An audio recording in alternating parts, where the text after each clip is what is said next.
motherland. I get to see where my ancestors came from. A brother comes up to him and says, "My nigga, how are you today? My nigga, my nigga." And my brother's looking at him like, "Oh man, what are you talking to me like this for? My nigga, how are you?" It's like, "Bro, what? We don't talk like, why are you talking to me like that?" He was like, motherfucker, how are you today?" And he's smiling, and my brother's like, "Oh, I know I did not come to the motherland to get called a nigga." And he's looking at him, he's like, "Bro, why are you talking like?" He said, "Snoop Doggy Dogg, my nigga. Motherfucker."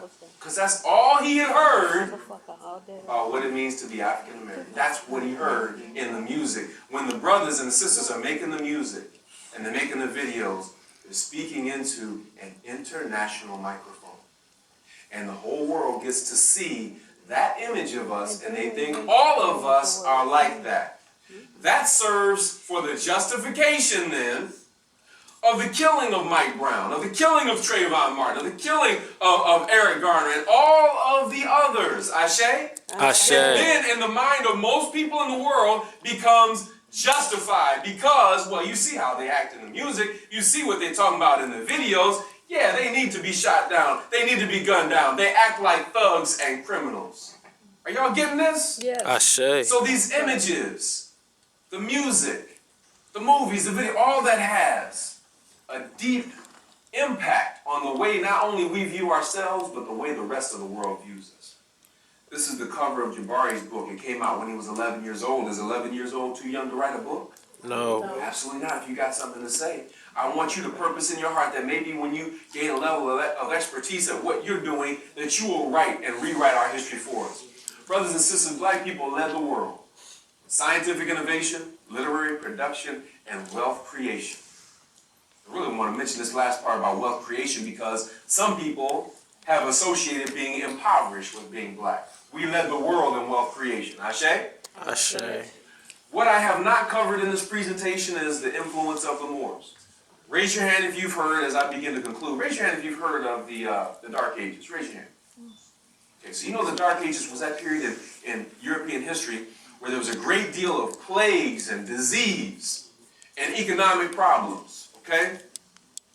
Most people are unaware of the fact that it was the Moors of North Africa through their science and technology that lifted Europe out of the Dark Ages and ushered them into their scientific renaissance period. Ashe? Ashe. We have a whole DVD just on that, a whole presentation just on that. So then we must begin to ask some questions, brothers and sisters. My original question was, what does it mean to be black? To be black. But before that, how did powerful and proud Africans go from this to this? And then, how did powerful and proud Africans go from this to this? There's been some social engineering going on. And only we can turn it around. And if you don't turn it around, this is what they got for you. How many of y'all have seen these before? Adidas shackles.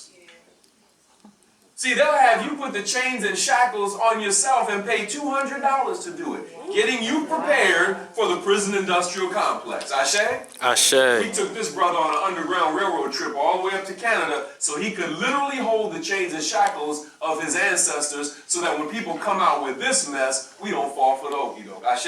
Ashe. And as you can see, they had chains and shackles not only for the adults, but also for what? Children. For the children, and they got them for the children today as well.